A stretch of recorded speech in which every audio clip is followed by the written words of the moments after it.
Hey everyone, welcome back to the channel. So, look at the calendar. It is late February 2026, and we are exactly 1 week away from Apple's massive decentralized March event. We have been waiting 4 incredibly long years since the last Apple TV hardware update back in the fall of 2022. But trust me, the wait was absolutely worth it. What Apple is about to drop next week isn't just another basic 4K streaming box so you can binge watch your favorite shows. It is a literal Trojan horse designed to take over your entire living room. We are talking console-level AAA gaming, deep local artificial intelligence, a radical physical redesign, and a vicious new pricing strategy that is going to make the competition absolutely sweat. Grab a snack and get comfortable, because we are diving deep into the massive strategic architectural overhaul of the 2026 Apple TV. Let us start right at the core, with the absolute brains of the operation. The outgoing 2022 model was rocking the A15 Bionic chip, which was perfectly fine for standard streaming, but honestly kind of a joke for what Apple wants to accomplish next. According to the latest exhaustive supply chain leaks, Apple is completely bypassing an entire era of processors. They are dropping in bleeding edge, sub-5 nanometer Apple Silicon. We are looking at a variant of the insanely powerful A17 Pro system on a chip. This represents a quantum leap in performance. We get a 6-core CPU configuration, split into 2 high-performance cores and 4 high-efficiency cores. But here's the real kicker. They are doubling the onboard RAM to a massive 8 GB of ultra-fast LPDDR5 memory. Why does a media box need so much high-speed memory? 2 words: Apple Intelligence. Up until now, asking Siri to do something on your TV meant your voice command took a round trip to a remote server farm. That meant annoying lag, and sometimes completely misunderstood commands. By giving the new Apple TV 8 gigs of unified memory and a radically faster 16-core neural engine, this device can now host the parameter weights for large language models right there on the hardware. Siri processes your complex conversational queries locally. No cloud round trips, no subscription fees, and total user privacy. Your Apple TV is essentially transforming from a passive streaming terminal into a localized, lightning-fast supercomputer node for your smart home. Now, for my home theater nerds and audiophiles out there, I have some truly incredible news. The infamous LPCM bug is officially dead. For almost a decade, Apple forced all incoming audio streams through its own internal decoding matrix, spitting out uncompressed linear PCM. This created massive friction and degradation if you were using high-end audio-video receivers or premium soundbar ecosystems. But based on deep analysis of the latest tvOS 26.4 developer betas, Apple is finally giving the enthusiast community what it wants. We are getting a dedicated true audio Bitstream Passthrough toggle. This software switch is a total game changer. It means third-party media apps like Infuse and Plex can pass raw, untouched, lossless cinematic audio formats directly over the HDMI cable. We are talking native Dolby True HD and DTS HD master audio.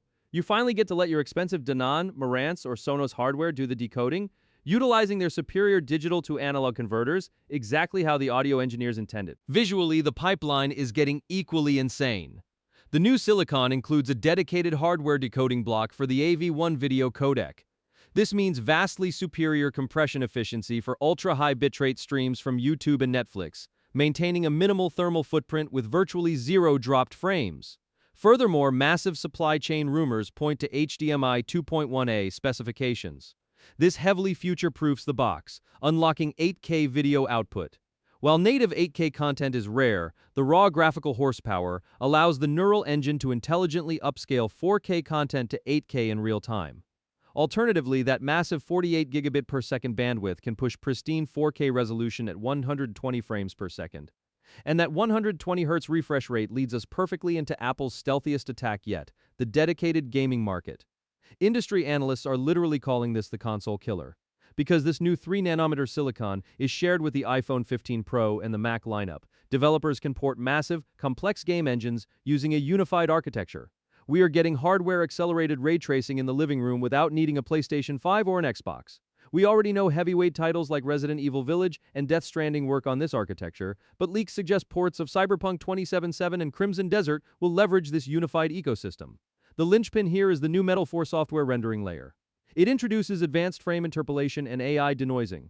Just like NVIDIA's DLSS technology, the Apple TV can internally render a game at a lower base resolution to keep the frame rates high, while the neural engine intelligently upscales the image to a pristine 4K output. Combine that with a new system-wide game mode that prioritizes CPU resources and drastically reduces Bluetooth input latency for your wireless controllers, and Apple has officially entered the AAA gaming chat. Of course, to download massive game files or stream uncompressed 4K, you need robust networking. The 2026 Apple TV introduces Apple's proprietary N1 networking chip, bringing native support for the cutting-edge Wi-Fi 7 standard. Using multi-link operation, the device can simultaneously send and receive data across multiple frequency bands. It entirely eliminates buffering events, even in highly congested apartment buildings. Beyond media, the N1 chip solidifies the Apple TV as the premier thread border router for your smart home. It translates low-power mesh networks used by your smart locks and sensors into standard Wi-Fi protocols. Because logic states are processed locally on the A17 Pro, your smart home automation executes instantly, even if your internet connection completely goes down. Let us talk about how you interact with this beast. The redesigned Siri remote is finally getting a USB-C charging interface and the U2 ultra-wideband chip. If you lose the remote, precision finding on your iPhone will lead you right to it with centimeter-level accuracy and haptic feedback. But here is the massive wild card, a potential built-in optical camera right on the TV chassis. tvOS 26 beta code reveals automated profile switching upon boot up. This implies the hardware uses local facial recognition to seamlessly log you in, instantly loading your personalized Apple Music and YouTube recommendations. It could also track your skeletal movements for precise Apple Fitness Plus feedback, or enable ambient hand gestures to pause a movie.